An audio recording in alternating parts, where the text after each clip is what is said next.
India में luxury cars की cell लगातार बढ़ रही है। मर्सिडीज बेंज के लिए ये साल बहुत ज्यादा बढ़िया रहा है क्योंकि उन्होंने रिकॉर्ड ब्रेकिंग सेल्स करी है इस साल। और अगर लग्जरी कार्स के अलावा मास मार्केट गाड़ियों की मार्केट को भी अगर हम ध्यान से देखें तो साफ साफ दिखाई दे रहा है कि लोग अपनी जेबों को ज्यादा खोल रहे हैं और ऊपर के मॉडल ज्यादा ले रहे हैं। इनफैक्ट सुजुकी ने तो ये भी कहा है कि ब्रेजा के टोटल सेल्स का ऑलमोस्ट 70% सिर्फ उसके टॉप मॉडल से आ रहा है। इन सभी फैक्ट्स एंड फिगर से ये बात तो साफ हो जाती है कि कार्स पर लोग दिल खोल के खर्चा कर रहे हैं। अब इससे कार मेकर्स को तो फायदा हो ही रहा है, साथ ही साथ ऑटोमोटिव फ्रेटर्निटी से जुड़े हुए बाकी बिजनेसेस भी काफी ज्यादा फायदे में चल रहे हैं, जिसमें कि सरप्राइजिंगली सबसे ऊपर आते हैं कार डिटेलर्स, यानी कि ऐसे लोग जो आपकी कार्स के लिए पीपीएफ, सेरामिक कोटिंग और ना जाने किस किस तरीके की डिटेलिंग सर्विसेज को अवेल करवाते हैं और वादा करते हैं कि इनकी सर्विसेज से आपकी गाड़ी जो है ना वो हमेशा नई जैसी चमचमाती रहेगी। और इन वादों से जुड़ी हुई अपनी सर्विसेज को बेचकर वो मोटा पैसा छापते हैं। लेकिन सवाल ये उठता है कि क्या आपको इन सर्विसेज में अपना पैसा डालना भी चाहिए? क्या ये वर्थ इट है? पीपीएफ जैसी डिटेलिंग सर्विसेज रिसेंट ईयर्स के अंदर बहुत ज्यादा तेजी से फैलने लगी है, इतनी ज्यादा तेजी से कि बच्चा बच्चा जानने लगा है कि ये डिटेलिंग सर्विसेज से होता क्या है। और इसीलिए इस वीडियो के अंदर मैं आपको बताने वाला हूँ कि क्या आपको इस तरीके की डिटेलिंग सर्विसेज में पैसा डालना चाहिए या फिर नहीं, या फिर अगर आप डाल रहे हैं तो किस में डालना सही है और किस में नहीं, और किन लोगों के लिए सही रहने वाली है। इस वीडियो के अंदर मैं फैक्ट्स एंड फिगर्स के साथ अपने ओपिनियंस भी रखूंगा और इसके अंदर आपको ये बार भी देखने को मिलेगा जो कि रेड से लेकर ग्रीन की तरफ जाएगा, जो कि ये दर्शाएगा कि कौन सी सर्विस आपके लिए ज्यादा काम की है और कौन सी नहीं। तो चलिए इस वीडियो से शुरुआत करते हैं हम talk of the town PPF से। पीपीएफ की फुल फॉर्म होती है पेंट प्रोटेक्शन फिल्म। नाम से ही समझ में आता है कि ये एक तरीके की फिल्म है जो आपके पेंट को प्रोटेक्ट करती है। पीपीएफ के लिए ज्यादातर थर्मोप्लास्टिक पॉलीयूरेथिन का यूज होता है as a base material and as name suggest ये एक तरीके की प्लास्टिक फिल्म होती है। पीपीएफ लगाने वाले इस फिल्म को जादुई बताते हैं और उनके हिसाब से एक बार अगर आपकी कार पर पीपीएफ लग गई तो आपकी कार का पेंट हमेशा ही स्क्रैचेस से बचा रहता है, क्योंकि जितने भी स्क्रैचेस होते हैं ना वो पीपीएफ के लैमिनेट पे लगते हैं। और कई पीपीएफ से ऐसे होते हैं जो कि सेल्फ हीलिंग होते हैं, यानी कि जब इनके ऊपर स्क्रैचेस लगते हैं और जब ये पीपीएफ वाली गाड़ियां धूप में निकलती हैं तो धूप की गर्मी से ये जो पीपीएफ होते हैं ये सेल्फ हील हो जाते हैं और स्क्रैचेस गायब हो जाते हैं। अब सुनने में तो ये बहुत ही ज्यादा कमाल की चीज लगती है ना, लेकिन अपनी रिसर्च के अंदर हमने ये पाया है कि मेजॉरिटी ऑफ द जनता के लिए ये बहुत ही ज्यादा गलत इन्वेस्टमेंट है, क्योंकि पीपीएफ के अंदर अच्छाइयों से ज्यादा तो दिक्कतें छुपी हैं। जैसे कि पहली दिक्कत है इसको लगाने का प्रोसेस। आप नई नवेली कार शोरूम से निकलवा के लेकर आते हैं और अगले दिन अपनी चमचमाती गाड़ी के पेंट को प्रोटेक्ट करने के लिए एक पीपीएफ वाले डिटेलर के पास लेके चले जाते हैं। और वहां आपकी गाड़ी के साथ क्या होता है, पीपीएफ डिटेलर आपकी गाड़ी की सारी आउटर ट्रिम्स को, हैंडल्स को और रूफ रेल वगैरह को निकाल कर बाहर रख देते हैं और फिर पीपीएफ को अप्लाई करते हैं ताकि पीपीएफ ढंग से लग सके। और उसके बाद फिर से खुद से उन सारे के सारे कंपोनेंट्स को दरवाजों पे और छत वगैरह पे लगाते हैं। अब दिक्कत क्या है कि ये सारे पार्ट्स एक बार निकलने के बाद जरूरी नहीं है कि उसी कंडीशन में वापस लग जाएं। हो सकता है एक बार दोबारा लगने के बाद इनके अंदर आवाजें आने लगे, स्क्वीक्स आने लगे, हो सकता है ढंग से फिट ही ना हो, अलाइनमेंट खराब हो जाए, या हो सकता है कि जो इनके अंदर से प्लास्टिक की क्लिप्स लगती हैं वो खो जाएं और डिटेलर इनको बिना क्लिप्स के ही वापस लगा दे, जिसके चलते लॉन्ग टर्म में आपको दिक्कत आने लगे। अपनी नई गाड़ी के साथ इस तरीके के रिस्क लेना मेरे लिए एक चिंताजनक बात है और इसीलिए मैं इसको एक दिक्कत मानता हूँ। पीपीएफ की दूसरी सबसे बड़ी दिक्कत है इसका पीला पड़ना, यानी कि येलोइंग। क्लियर पॉलीमर चाहे कोई सा भी हो, कितना भी महंगा हो, वो पीला पड़ता ही है। आपने भी अपने क्लियर फोन केसेस के अंदर देखा होगा कि वक्त के साथ वो पीले पड़ जाते हैं। वो आपके सब्जी के हाथ लगने से नहीं होता है। दरअसल क्या होता है, ये जो क्लियर पॉलीमर्स होते हैं लंबे टाइम तक यूवी रेस के एक्सपोजर से धीरे धीरे पीले पड़ने लग जाते हैं और एक टाइम बाद जाके बहुत ज्यादा खराब दिखने लगते हैं। और बस यही चीज पीपीएफ के साथ भी होती है। बस बात क्या होती है कि कुछ पीपीएफ जल्दी पीले पड़ जाते हैं और कुछ थोड़े लेट, और ये सब डिपेंड करता है कि आपने कितना महंगा पीपीएफ खरीदा है। और जब पैसों की बात चली रही है तो मैं आपको तीसरी दिक्कत भी बता दूं, जो कि है इन पीपीएफ का प्राइस। एक सी सेगमेंट गाड़ी के लिए अगर आपको एक बेसिक पीपीएफ लगाना है ना तो वो लगभग 75,000 रुपए का पड़ता है। एक मिड रेंज क्वालिटी वाला पीपीएफ आपको 1,20,000 से 1.5 लाख रुपए के आसपास पड़ेगा और एक प्रीमियम क्वालिटी वाला और भी ज्यादा महंगा पड़ेगा। ऐसे में अगर आप एक 10 से 12 लाख या फिर एक 15 लाख रुपए तक की भी गाड़ी लेते हैं, उसके ऊपर उस गाड़ी के 10% तक की कॉस्ट का पीपीएफ लगा देना, क्या ये एक समझदारी है? आपके फोन का कवर भी उसकी कॉस्ट के 1% से भी कम होता है, वो भी तब जब उसकी क्वालिटी बहुत ही ज्यादा सुपीरियर हो।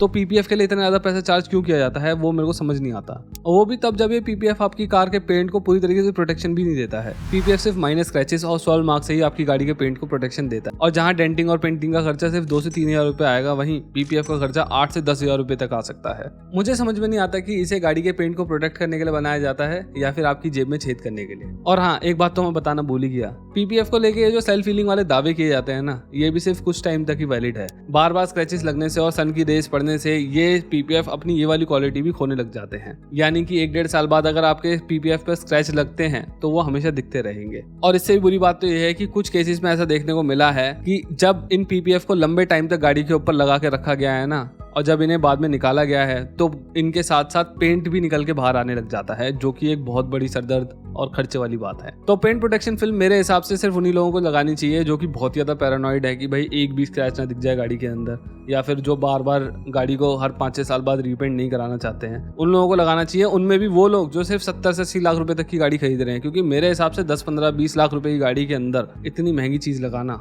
वर्थ इट नहीं है बिल्कुल भी। अब ये तो वर्थ इट नहीं है, लेकिन आप कुछ और चीजें कर सकते हो अपनी पेंट की क्वालिटी को बेटर करने के लिए या फिर प्रोटेक्ट करने के लिए, जैसे कि सिरामिक कोटिंग। सिरामिक कोटिंग के अंदर एक लिक्विड पॉलीमर को कार के पेंट को प्रोटेक्ट करने के लिए गाड़ी की आउटर बॉडी पे अप्लाई किया जाता है। ये पॉलीमर एप्लीकेशन के टाइम पर ही गाड़ी के पेंट के साथ एक पक्का बॉन्ड बना लेता है और काफी लंबे समय तक आपकी गाड़ी के पेंट को प्रोटेक्ट करता रहता है। लेकिन ये कोटिंग आपकी गाड़ी के पेंट को आखिर प्रोटेक्ट किस तरीके से करती है? सिरामिक कोटिंग हाइड्रोफोबिक होती है, यानी कि पेंट के ऊपर ये पानी पड़ने पर या फिर कीचड़ वगैरह पड़ने पर उसे टिकने नहीं देती है। जैसे कि इस वीडियो के अंदर भी आप देख सकते हैं कि एक तरफ सिरामिक कोटिंग लगाई गई है और दूसरी तरफ कुछ भी नहीं किया गया है और फर्क साफ साफ दिखाई देता है। यानी कि इसका एक बहुत बड़ा फायदा यह है कि आपको गाड़ी बहुत ज्यादा रेगुलर वॉश करने की जरूरत नहीं पड़ेगी। हाइड्रोफोबिक होने के साथ साथ सिरामिक कोटिंग माइनर स्क्रैचेस और यूवी रेस वगैरह से भी आपके पेंट को प्रोटेक्ट करता है, क्योंकि जो भी डैमेज होता है वो इस सिरामिक कोटिंग की लेयर पे होता है और ना कि आपके पेंट के ऊपर। सिरामिक कोटिंग 1 से 2 साल तक चल सकती है एक बार अप्लाई होने के बाद, और ये कितनी ज्यादा चलेगी ये डिपेंड करता है इसके ग्रेड के ऊपर। सिरामिक कोटिंग के ग्रेड उसके हार्डनेस को दर्शाते हैं और ये जो हार्डनेस होती है ये 9H या फिर 10H इस तरीके से मेजर होती है। And depending upon the type ceramic की जो कॉस्ट होती है वो 10, 15, 20 हज़ार तक भी पहुंच सकती है, जो कि थोड़ा सा स्टीप तो लगता है, लेकिन मेरे ख्याल में गाड़ी के इनिशियल ईयर्स पर इसको अप्लाई किया जाए तो आपकी गाड़ी की जो ओरिजिनल फील है ना वो काफी ज्यादा लंबे समय तक टिकी रहती है और गाड़ी की रीसेल वैल्यू भी बढ़ती है ऐसी चीजों से। तो मेरा मानना तो यह है कि ये PPF से थोड़ा बेटर है और इसको करवाया जा सकता है। लेकिन अगर आप इतने ज्यादा पैसे खर्च नहीं करना चाहते हैं तो आप टेफ्लॉन कोटिंग की तरफ भी जा सकते हैं। बिल्कुल सिरामिक कोटिंग की तरह टेफ्लॉन कोटिंग की भी लेयर चढ़ाई जाती है और ये वही टेफ्लॉन होता है जो आपके नॉन स्टिक कुकवेयर पे अप्लाई किया जाता है।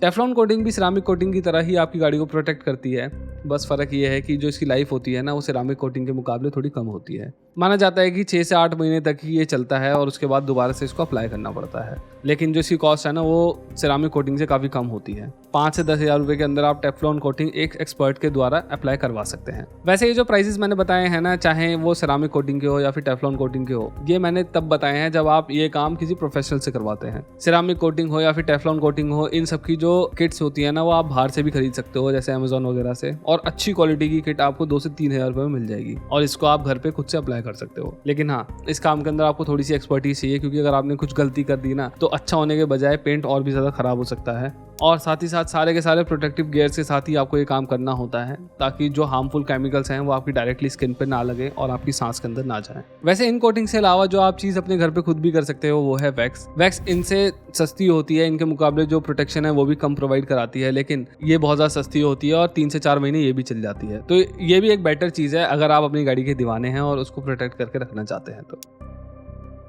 एंटी रस्ट कोटिंग मेरे हिसाब से एक बहुत ही सही एप्लीकेशन है, खासकर उन लोगों के लिए जो ऐसे एरियाज में रहते हैं जहाँ पर पानी बहुत ज़्यादा बढ़ता है, जैसे कि फरीदाबाद, गुड़गांव, दिल्ली या फिर मुंबई जैसे शहर हो गए जहाँ पर पानी बेतहाशा बढ़ता है बारिश के टाइम पर। अब इवन तो कार मेकर्स खुद एक एंटी रस्ट ट्रीटमेंट करके देते हैं गाड़ी के अंदर की तरफ को, लेकिन फिर भी मेरे हिसाब से देश के कुछ इलाके इतनी ज़्यादा बुरी हालत के अंदर है ना कि यहाँ पर फैक्ट्री फिनिश ज़्यादा लंबे समय तक टिक ही नहीं सकती है और इट इज़ बेटर कि आप गाड़ी के अंदर एक एडिशनल कोटिंग लगवा ही लें। तो इसीलिए एंटी रस्ट कोटिंग का एक एक्स्ट्रा लेयर लगवाना एक अच्छी इन्वेस्टमेंट है और आपकी गाड़ी की जो लॉन्जिविटी है वो इससे बढ़ती है। मेजरली जो इसकी कॉस्ट होती है वो 3 से 4 हज़ार रुपये के आसपास होती है और मेरे हिसाब से ये बहुत ज़्यादा पैसे नहीं हैं आपकी गाड़ी को जंग से बचाने के लिए। हाँ, बस एक बात ध्यान देने वाली ये है कि इस कोटिंग को हर 2 से 3 साल बाद दोबारा से कराना पड़ता है, तो ये कोटिंग उनके लिए ज़्यादा सेंस बनाती है जो अगेन इस तरीके के इलाकों में रहते हैं जैसे मैंने बताया है, उनको तो करा ही लेना चाहिए।